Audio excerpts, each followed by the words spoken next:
कुरुक्षेत्र की भूमि तैयार थी अब तक के सबसे बड़े धर्म युद्ध को जन्म देने के लिए। कुरु और पांडव सेना एक दूसरे के विरुद्ध युद्ध स्थल पर तैनात थीं। लेकिन महाभारत का बिगुल बजने से पहले नेत्रहीन धृतराष्ट्र अपने सचिव संजय से युद्ध स्थल की स्थिति के बारे में पूछते हैं। धृतराष्ट्र जानना चाहते थे कि युद्ध भूमि पर एकत्र हुए उसके पुत्र और पांडु पुत्र क्या कर रहे हैं। वो भली भांति जानते थे कि ये धर्म अधर्म के बीच होने वाली अब तक की सबसे बड़ी लड़ाई होगी। धृतराष्ट्र पांडु पुत्रों के साथ हुए अन्याय से भी परिचित थे, लेकिन अपने पुत्रों के मोह में वो और भी अंधे हो गए थे। वो नहीं चाहते थे कि युद्ध भूमि पर अब दोनों भाइयों के बीच किसी प्रकार का समझौता हो। लेकिन इस धर्म युद्ध को लड़ने के लिए स्वयं भगवान श्री कृष्ण पांडवों के साथ थे, जिसका डर धृतराष्ट्र को व्याकुल कर रहा था। वो जानते थे कि जहां श्री कृष्ण है वहीं धर्म की जीत होती है। अब तो बस अपने पुत्रों के भाग्य को लेकर आश्वस्त होना चाह रहे थे। श्री व्यास का शिष्य होने के कारण संजय को उनकी कृपा से दिव्य दृष्टि प्राप्त थी, जिसके कारण वो धृतराष्ट्र के कमरे में होते हुए भी कुरुक्षेत्र की भूमि पर हो रही सारी घटना को देख सकते थे। धृतराष्ट्र के सवाल का उत्तर देते हुए संजय ने उन्हें बताया कि हे राजन, पांडवों की व्यूह रचना को देखने के बाद राजा दुर्योधन अपने सेनापति द्रोणाचार्य के पास गए, जहां वो उनसे ये शब्द कहते हैं। दुर्योधन के पास एक विशाल और शक्तिशाली सेना थी। इसके बावजूद भी पांडवों की व्यूह रचना देख वो अपने गुरु व सेनापति द्रोणाचार्य के पास गया। अधर्मी दुर्योधन के दिल में पैदा हुए डर की यह पहली निशानी थी। वो अच्छे से जानता था कि पांडवों के खिलाफ युद्ध आसान नहीं होगा। पांडवों का यह व्यूह उसे अपना काल बनता नजर आ रहा था। पांडवों की व्यूह रचना के संदर्भ में दुर्योधन सेनापति द्रोणाचार्य को कहता है कि हे आचार्य, जरा पांडु पुत्रों की विशाल सेना को देखें, जिसे खुद द्रुपद के पुत्र धृष्टद्युम्न ने बड़ी कौशलता से तैयार किया है। ये कौशलता उसने खुद द्रोणाचार्य से ही सीखी थी, क्योंकि वो उनका शिष्य था। कारण ही द्रोणाचार्य ने धृष्टद्युम्न को पूर्ण युद्ध कौशल सिखाया था। युद्ध तो मूल रूप से पांडव और कौरव भाइयों के बीच था, लेकिन इस समय द्रुपद के पुत्र की बात छेड़ना भी दुर्योधन की एक चाल थी। वो द्रोणाचार्य को द्रुपद के साथ हुई एक राजनीतिक दुश्मनी की याद दिलाता है।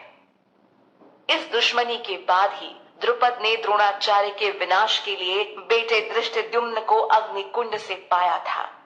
यानी द्रुपद ने एक महान यज्ञ से धृष्टद्युम्न को प्राप्त किया था, जिसके द्वारा आगे चलकर द्रोणाचार्य का वध होना था। आज वही द्रुपद पुत्र पांडवों के साथ खड़ा है और पूरी बुद्धिमानी से उसने ये व्यूह रचना की है। इसीलिए जिसे न भेद पाने का डर दुर्योधन को सता रहा है, इसीलिए वो अपने गुरु को सचेत करने आया है। दुर्योधन युद्ध भूमि में सामने खड़ी पांडव सेना को देख उसका वर्णन सेनापति द्रोणाचार्य से करता है। वो द्रोणाचार्य को और भी अच्छे तरीके से समझा देना चाहता है कि आखिर उसके विरोधी कैसे हैं। वो कहता है कि इस सेना में सिर्फ भीम और अर्जुन ही नहीं, बल्कि उनके समान अनेक वीर योद्धा भी शामिल हैं, जैसे महारथी युयुधान, विराट तथा द्रुपद। युद्ध शुरू होने से पहले यह दुर्योधन का एक प्रयास था ताकि वो अपने विरोधी को ठीक से जान सके। यही युद्ध की कला भी होती है। दुर्योधन अपनी बात को जारी रखते हुए आगे कहता है कि युयुधान, विराट तथा द्रुपद के अलावा पांडव के दल में धृष्टकेतु, चेकितान, कशिराज, पुरुजित, कुंतीभोज तथा शैव्य जैसे महान योद्धा भी शामिल हैं। कहीं ना कहीं वो अपने सेनापति को इन सब के प्रति सचेत करना चाह रहा है। पांडव की सेना के बारे में दुर्योधन बताता है कि इसमें पराक्रमी युद्धामन्यु, शक्तिशाली उत्मौजा, सुभद्रा का पुत्र तथा द्रौपदी के पुत्र जैसे महारथी शामिल हैं। इस तरह वो विरोधी सेना दल की एक समीक्षा अपने सेनापति के सामने रखता है। इसके पीछे दुर्योधन की एक खास कूटनीति छिपी है जो आगे के श्लोक से उजागर होती है। विपक्षी दल को देख समझ लेने के बाद अक्सर व्यक्ति अपनी स्थिति पर भी एक नजर डालता है। यही दुर्योधन ने भी किया। अब वो अपने सेनापति द्रोणाचार्य से कहता है कि हे ब्राह्मण श्रेष्ठ, अब आप मेरे महान सेना नायकों के बारे में भी जान लीजिए। यानी अब दुर्योधन अपने शक्तिशाली योद्धागणों के बारे में उन्हें बताना चाह रहा है। वो साबित करना चाहता है कि युधिष्ठिर की सेना चाहे कितनी मजबूत हो, लेकिन उसके योद्धा भी कोई कम नहीं है। यहाँ दुर्योधन समझदारी का ताना बाना बुनते हुए द्रोणाचार्य को बताना चाहता है कि आखिर उसकी सेना पांडु सेना के मुकाबले कितनी मजबूत है। वो उन्हें बताता है कि मेरी सेना में तो खुद आप हैं। आपके अलावा भीष्म, कर्ण, कृपाचार्य, अश्वत्थामा, विकर्ण तथा सोमदत्त का पुत्र भूरिश्रवा है। दुर्योधन ने खास तौर पर उन योद्धाओं के नाम बताए जो हमेशा विजयी रहे हैं। लेकिन हैरान करने वाली बात थी कि इन तमाम नामों के बीच दुर्योधन अर्जुन के रथ की कमान संभालने वाले श्री कृष्ण को नजरअंदाज कर गया, जिनके चलते ही वास्तव में उसके साम्राज्य की काया पलटने वाली थी। भगवान कृष्ण के खेल में उन्हीं को हरा पाना असंभव है। हाँ, पर प्यार के आगे वो खुद हारने को तैयार हो जाते हैं। बता दें कि दुर्योधन सारे मौके गंवा चुका था। श्री कृष्ण के समझौते को ठुकरा कर ही आज वो महाभारत के रण में खड़ा था। लेकिन इसके बावजूद भी वो खुद को बहुत शक्तिशाली मान रहा था। वो अपनी सेना का परिचय देने के साथ यह भी कहता है कि मेरी सेना में ऐसे अनेक शूरवीर हैं जो मेरे लिए अपनी जान भी दे सकते हैं। वे सभी युद्ध विद्या में माहिर हैं और उसके साथ ही उनके पास कई प्रकार के हथियार हैं। ऐसा बताकर वो गुरु द्रोणाचार्य के सामने अपनी जीत का डंका बजा रहा था। इस श्लोक में निसंदेह दुर्योधन का घमंड झलक रहा है, जो कि अपनी और पांडव सेना की शक्ति के बीच एक तुलना को प्रस्तुत कर रहा है। दुर्योधन की नजर में उनकी सेना भीष्म पितामह द्वारा संरक्षित है, जो कि बहुत अनुभवी है और इस कारण उनकी सेना को हरा पाना मुश्किल है। जबकि दूसरी तरफ पांडवों की सेना की सुरक्षा भीम कर रहे हैं, जो कि भीष्म पितामह से कम अनुभवी है। अपनी जीत का पताका लहराते हुए यहाँ दुर्योधन पांडव सेना को कम आंक रहा है। नियम के अनुसार हमें कभी भी सामने वाले को अपने से कमजोर या छोटा नहीं समझना चाहिए। लेकिन अपनी जीत को लेकर आश्वस्त दुर्योधन इस नियम को तोड़ते हुए नजर आ रहा था, क्योंकि उसमें भीष्म पितामह जैसे महान सेनापति के अपने साथ होने का घमंड है। पिछले श्लोक से दुर्योधन की मानसिकता का पता चलता है कि कैसे वो पूर्ण रूप से भीष्म पितामह और उनके युद्ध कौशल पर निर्भर है। वो समझ रहा था कि अगर भीष्म पितामह युद्ध के आखिरी पल तक उसके साथ रहें, तो जीत अवश्य उसकी सेना की होगी। भीष्म पितामह की शक्ति का परिचय देने के बाद अब वो यहाँ अपने बाकी सैनिकों को संबोधित करता है। दुर्योधन उन्हें आदेश देता है कि आप सभी अपने अपने मोर्चों पर खड़े होकर भीष्म पितामह की सुरक्षा करें। वो नहीं चाहता था कि उसके सैनिकों की व्यूह रचना को दुश्मन भेद कर सरलता से भीष्म पितामह तक पहुंच सके। वैसे यह जीवन भी युद्ध क्षेत्र के समान है, जहां हर कोई अपनी कीमती चीज को आखिरी पल तक संजो कर रखना चाहता है। तो बस दुर्योधन भी यही कर रहा था। श्लोक में कुरु वृद्ध शब्द का उच्चारण हुआ है, जो दर्शाता है कि पितामह कुरु वंश के वृद्ध थे, पर साथ ही युद्ध कला में बेहद निपुण, जिसके चलते दुर्योधन को उनकी सुरक्षा की चिंता थी। इसीलिए वो सैनिकों को पितामह की रक्षा का आदेश देता है। दूसरी तरफ पौत्र दुर्योधन की बात सुनकर वह उसके मनोभाव को समझ भीष्म पितामह उच्च ध्वनि में अपना शंख बजाते हैं। उनका यह स्वरूप सिंह की दहाड़ जैसा प्रतीत होता है, जिसे देख दुर्योधन खुशी से भर जाता है। शंखनाद करके पितामह दुर्योधन का हौसला बढ़ाते हैं, जिससे संदेश जाता है कि वो पूरी निष्ठा से दुर्योधन के साथ ही हैं। पितामह ने तो शंखनाद कर महाभारत का आगाज कर दिया, जिसके तत्पश्चात शंख, नगाड़े, बिगुल, तुरही तथा सींग भी एक साथ बज उठे। इन सब की ध्वनि से माहौल में कोलाहल मच गया। तैयारी पूरी हो चुकी थी। अब तक का सबसे बड़ा इतिहास कुरुक्षेत्र के रण पर लिखा जाना था। चुनौती देने को कुरु और पांडव वंश एक दूसरे के सामने खड़ा था। कौरवों की तरफ से शंखनाद हो चुका था और अब बारी थी पांडव सेना की। सफेद घोड़ों द्वारा खींचे जाने वाले रथ पर अर्जुन आसीन थे, जिस विशाल रथ की डोर किसी और की नहीं बल्कि स्वयं भगवान श्री कृष्ण के हाथ में थी। अब जिसकी डोर खुद ईश्वर के हाथ में हो, उसे हार जीत की भला क्या चिंता। विपक्षी दल के बाद अब अर्जुन और श्री कृष्ण ने भी अपने अपने दिव्य शंख बजाए। यहां पितामह की तुलना में अर्जुन और श्री कृष्ण के शंख को दिव्य कहा गया है। ये दिव्यता अर्जुन के साथ ईश्वर और सच्चाई के होने का प्रमाण है। इस श्लोक में भगवान श्री कृष्ण अर्जुन और भीम को अलग अलग नामों से संबोधित करके बुलाया गया है, जो नाम उन्हें उनके दिव्य कर्मों के कारण प्राप्त हुए हैं। जैसे कि भगवान को ऋषिकेश कहा गया क्योंकि वो सभी इंद्रियों के स्वामी हैं। अर्जुन को धनंजय कहा गया है क्योंकि एक समय पर उन्होंने अपने बड़े भाई के लिए धन जमा करवाने में मदद की थी, जिस धन से उनके भाई यज्ञ करना चाहते थे। जबकि भीम को यहाँ वृकोदर कहा गया है क्योंकि वो अधिक खाते हैं। साथ ही उनके द्वारा किए गए अति मानवीय काम एक आम व्यक्ति के बस से बाहर हैं। तो यहाँ भगवान या कहें ऋषिकेश ने अपना 5 जन्य शंख बजाया, अर्जुन ने देवदत्त नाम का शंख बजाया और भीम ने पौंड्र नाम का अपना भीषण शंख बजाया।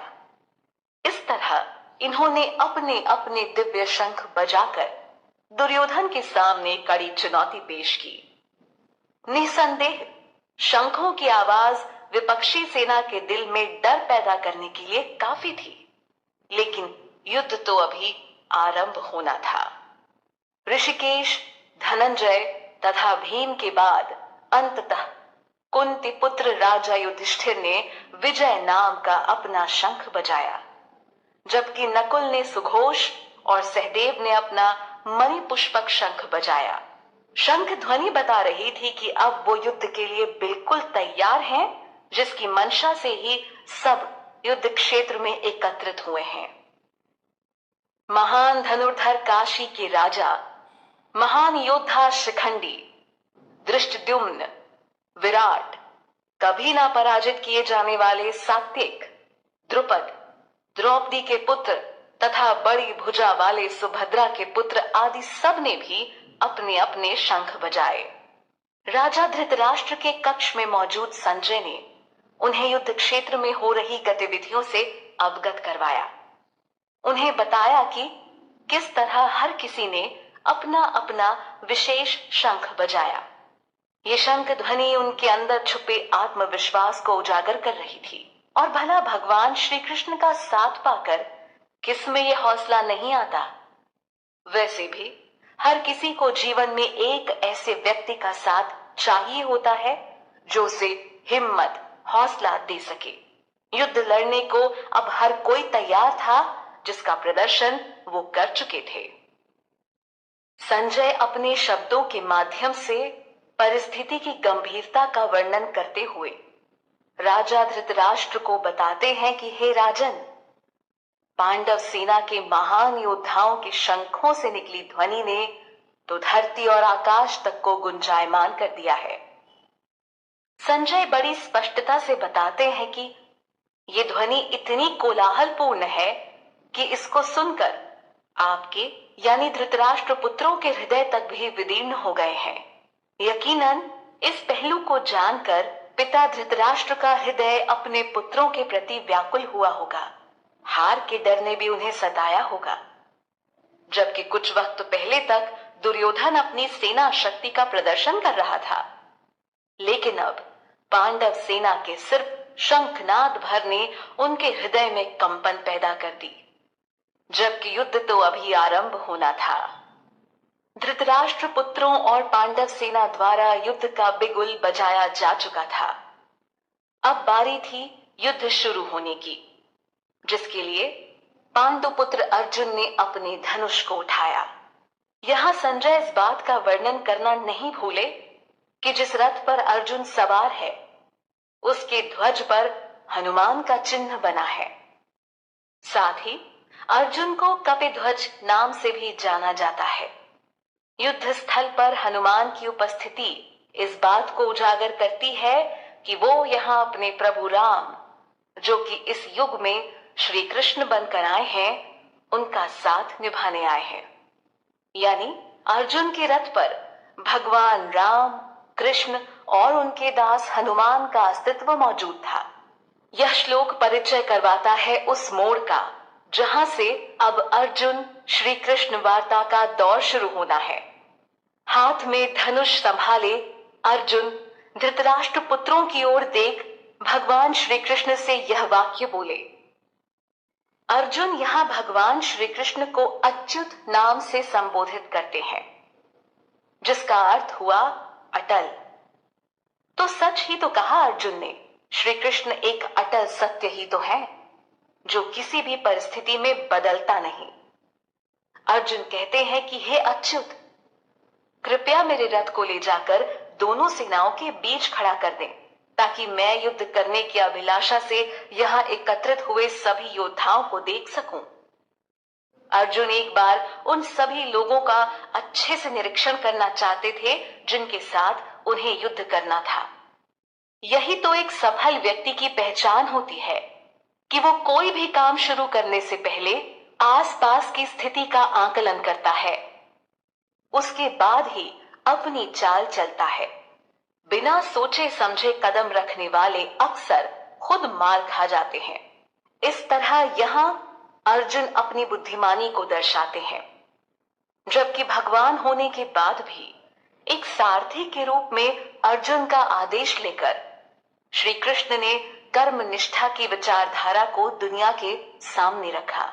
उन्होंने ईश्वर या बड़ा होने का अहंकार नहीं दिखाया, बल्कि जो जिम्मेदारी उठाई उसे निभाया भी। वैसे श्री कृष्ण सिर्फ मित्र ही नहीं, सारथी ही नहीं, बल्कि अनेक किरदारों को सफलतापूर्वक निभाने की कला जानते हैं। वो यह भी जानते हैं कि बिना हथियार उठाए युद्ध कैसे जीता जाता है। यहाँ अर्जुन उन सभी लोगों को देखना चाहता है जो कि धृतराष्ट्र के दुर्बुद्धि पुत्र को प्रसन्न करने की मंशा से जमा हुए हैं। वैसे अर्जुन द्वारा दुर्योधन को यहाँ दुर्बुद्धि कहना गलत नहीं था। एक इंसान के हठ ने पूरे कुरुवंश को दांव पर लगा दिया था। अगर वो भगवान श्री कृष्ण द्वारा पेश किए समझौते को स्वीकार कर लेता तो उसके मरने की संभावना ना होती, लेकिन उसके हठ के आगे ही पूरे महाभारत की रचना हो गई, जिसने छल करके पांडवों का राज्य हड़प लिया था। इस धूर्त काम में खुद पिता धृतराष्ट्र ने भी मोहवश उसका साथ दिया था, जो अपने कक्ष में बैठा युद्ध परिणाम की चिंता में व्याकुल थे। राजा धृतराष्ट्र के सामने युद्ध स्थली का सीधा प्रसारण करते हुए संजय बोलते हैं कि हे भरतवंशी, गुडाकेश के आदेश पर सारथी बने श्री कृष्ण ने उनके रथ को लाकर दोनों सेनाओं के बीच खड़ा कर दिया, ताकि अब वो ठीक से सभी योद्धाओं को देख सकें।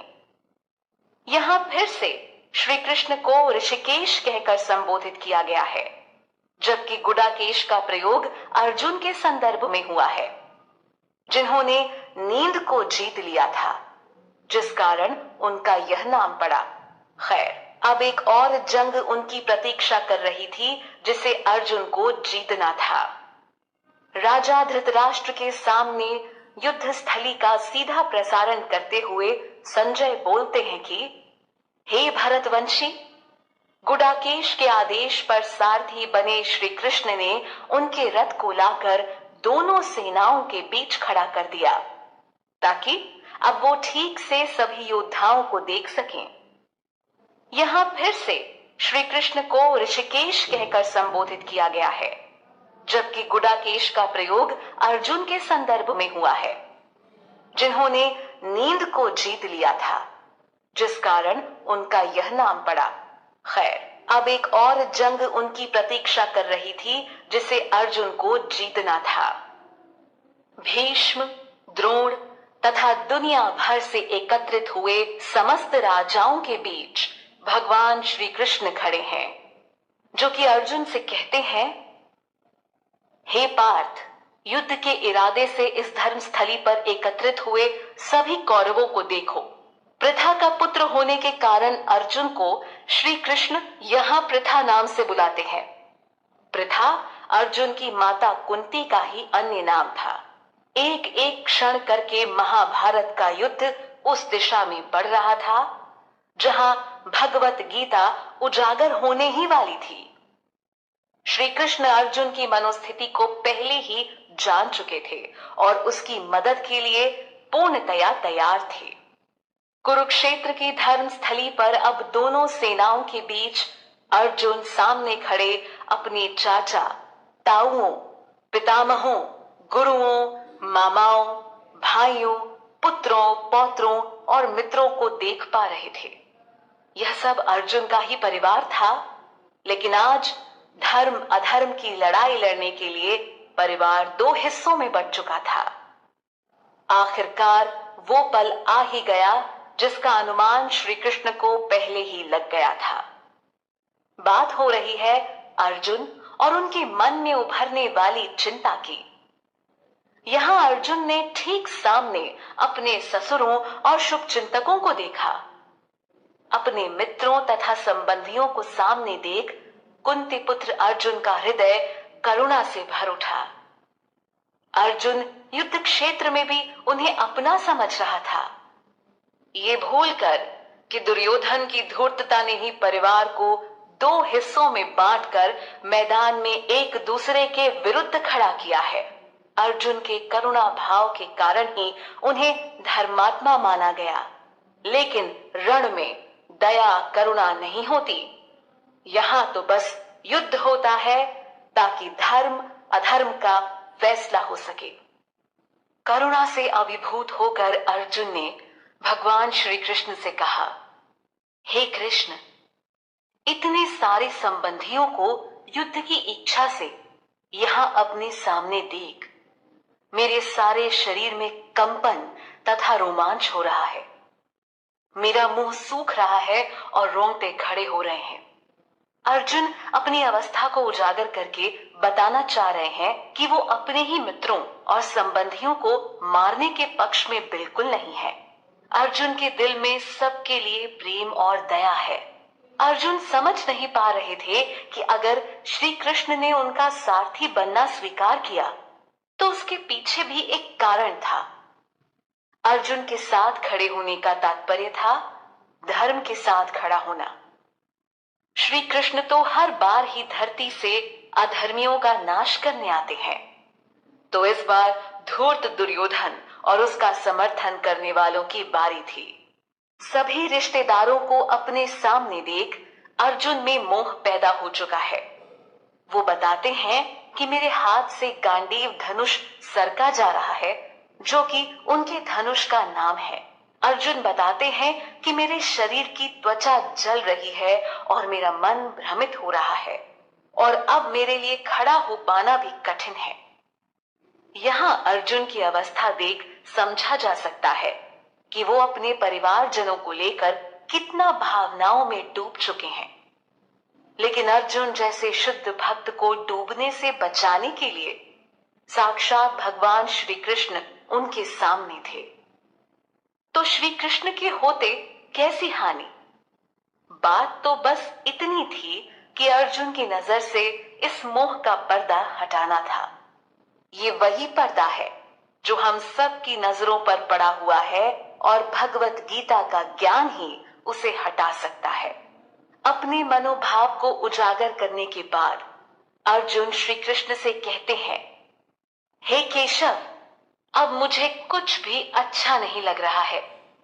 मुझे तो केवल अमंगल ही नजर आ रहा है।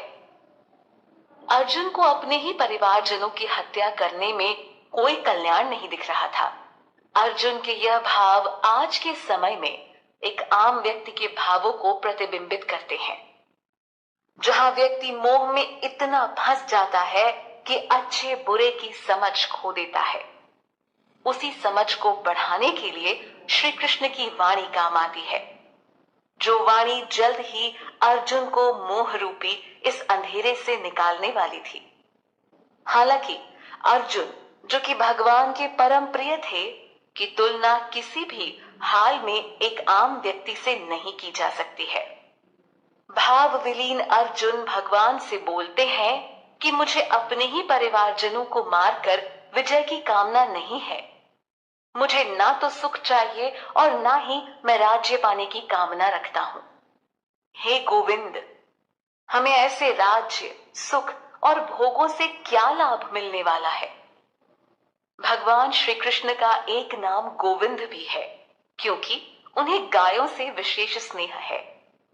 अर्जुन के भाव साफ बता रहे हैं कि उनकी नजर में परिवारजनों का जीवन उनके सुख और राज्य पाने की भावना से बढ़कर है।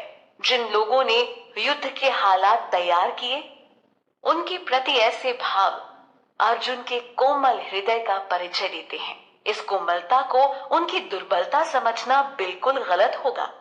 आज के समय में विरले लोग ही ऐसा कर पाते हैं। यहाँ अर्जुन अपनी बात को अच्छे से स्पष्ट करते हुए कहते हैं कि मैं राजपाट जीतकर क्या करूंगा, क्योंकि जिन लोगों के लिए हम राज्य चाहते हैं, वो सारे लोग ही धन और जीवन की आशा को छोड़कर आज यहाँ युद्ध की कामना से एकत्रित हुए हैं। अर्जुन उन तमाम लोगों को ही अपना समस्त जीवन समझ बैठे हैं। अर्जुन को लग रहा है कि अगर वो सब ही जीवित नहीं रहें, तो मेरे जीवन का क्या लाभ? अर्जुन सबको देह रूप में समझ रहे थे। एक परिस्थिति में उलझकर अर्जुन वास्तव में हम सब के अस्तित्व को ही प्रस्तुत कर रहे हैं। हम सब भी जीवन में उलझे हुए हैं और आत्मा के स्वरूप को भूल सबको देह रूप में ही देखते हैं, जो मोह का कारण बनता है। अर्जुन यहाँ विशेष रूप से अपने खास परिजनों के नाम लेते हैं। वो बताते हैं कि ये लोग उनके गुरुजन, ताऊ, चाचा, पुत्र, पितामह, श्वसुर, पोते, साले तथा अन्य संबंधी हैं, जो सभी ठीक उसके सामने खड़े हैं। अर्जुन क्षण भर के लिए भूल गए कि जिन्हें वो अपने रिश्तेदारों के रूप में समझ रहे हैं, दरअसल वो सभी ही पांडवों के खिलाफ युद्ध स्थल पर खड़े हैं। दरअसल वो सभी ही पांडवों के खिलाफ युद्ध स्थल पर खड़े हैं। अर्जुन अपने भाव पर अडिग होकर कहते हैं कि हे मधुसूदन, अगर इन सभी लोगों को मारने के बाद मुझे धरती पर राज्य मिलने के अलावा तीनों लोगों के राज्य भी मिल जाएं, तो भी मैं इन्हें नहीं मारना चाहता। वास्तविकता को देखा जाए तो युद्ध स्थली पर ऐसे विचारों का कोई महत्व नहीं, पर अर्जुन के विचारों से जो भाव सामने आ रहे हैं, उसमें लोभ का एक कण तक नहीं है। यह लोभ लालच अच्छे अच्छे लोगों के विचारों को मैला कर देते हैं। लेकिन यहाँ अर्जुन को धर्म युद्ध लड़ना था। अर्जुन आगे बोले कि हे जनार्दन, धृतराष्ट्र के पुत्रों को मारकर भला हमें कौन सी प्रसन्नता मिलेगी। अर्जुन ने भगवान श्री कृष्ण को यहां जनार्दन नाम से पुकारा है, जिसका अर्थ हुआ सभी जीवों के पालन करता। अर्जुन कहते हैं कि अगर हम ऐसे आतताइयों की हत्या करते हैं तो इसके कारण हम पर हत्या करने का पाप लगेगा। मोहवश ही अर्जुन ऐसा समझ रहे हैं। हालांकि धृतराष्ट्र पुत्रों द्वारा किए गए छल का परिणाम तो युद्ध ही होना था, जहां दो में से एक दल हारता है तो एक दल विजयी होता है। ध्यान देने वाली बात यह भी है कि इतने गंभीर क्षण में भी अर्जुन बार बार अपनी उदारता को दिखा रहे हैं, जबकि कलयुग का व्यक्ति छोटी सी घटना पर उदारता की परिभाषा ही भूल जाता है।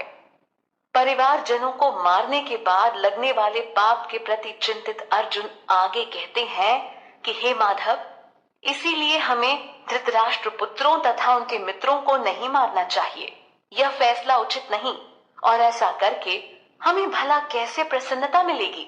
पिछले श्लोक में अर्जुन नेत्रहीन धृतराष्ट्र पुत्रों को आतताई कहते हैं, जिनका अर्थ हुआ दुष्ट, उपद्रवी या अत्याचारी।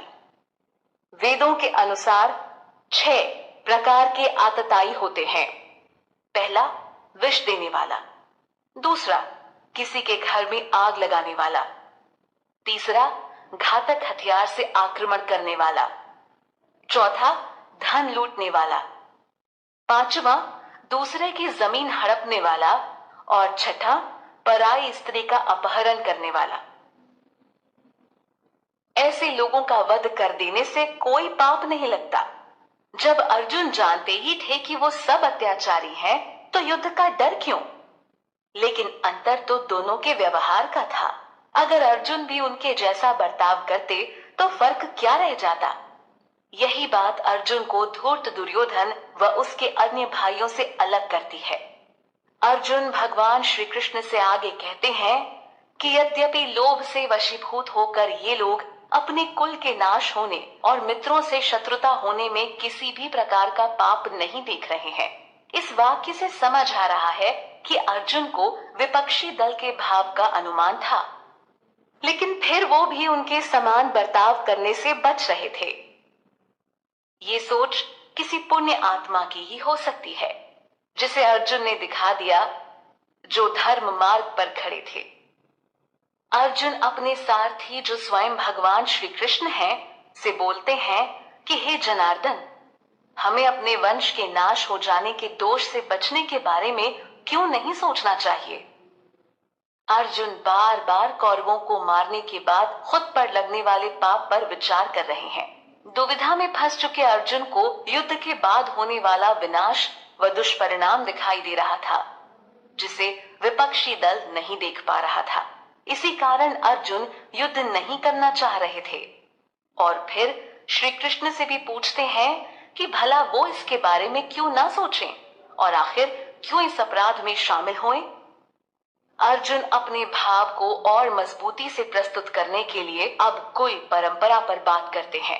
अर्जुन कहते हैं कि कुल के नाश होने से सनातन धर्म नष्ट हो जाता है, और अगर धर्म नष्ट हो गया तो उस कुल के बाकी लोग पाप के अधीन हो जाते हैं।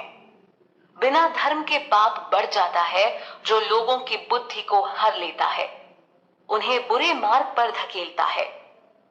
परिवार सबको नियंत्रित रखने की उचित जगह है, और कुल परंपरा के माध्यम से धर्म की रक्षा होती है। ऐसे में अगर परिवार ही ना रहे तो धर्म की रक्षा कैसे होगी। अर्जुन अपनी इस चिंता के साथ धर्म की महत्ता पर बल दे रहे हैं। परिवार के महत्व पर विचार करते हुए अर्जुन आगे यह कहते हैं कि पाप के अधिक बढ़ जाने से उस कुल की स्त्रियां दूषित हो जाती हैं। हे वार्ष्णेय, अगर स्त्रियां दूषित हो जाती हैं तो इससे वर्ण संकर उत्पन्न होता है, यानी अवांछित संतानें पैदा होती हैं, जो आगे चलकर पाप को और बढ़ाती हैं। यहाँ श्री कृष्ण को अर्जुन ने वार्ष्णेय कहकर संबोधित किया है, क्योंकि वो वृषण वंश में उत्पन्न हुए। अर्जुन पहले परिवार जनों के युद्ध में मारे जाने से चिंतित थे, और अब उस चिंता को धर्म की हानि से जोड़ दिया। इससे समझ आ रहा है कि वो कितने बड़े धर्मात्मा पुरुष थे, जो हर कदम पर धर्म की सोचते थे। पिछले श्लोकों में अर्जुन ने कहा कि कुल परंपरा के नष्ट होने से उस कुल की स्त्रियां दूषित हो जाती हैं, जिस कारण वर्ण संकर उत्पन्न होता है। अब अर्जुन बोलते हैं कि परिवार में ऐसी अवांछित संतानों की वृद्धि से ही उस कुल का नाश होता है, क्योंकि ऐसी कुल घाती संतानें परिवार की परंपरा का ठीक से पालन नहीं करती हैं, जिस कारण उस कुल के पितर भी नरक में जा गिरते हैं, क्योंकि पारिवारिक परंपरा के टूटने से पुरखों को जल और पिंड दान देने वाला कोई नहीं बचता।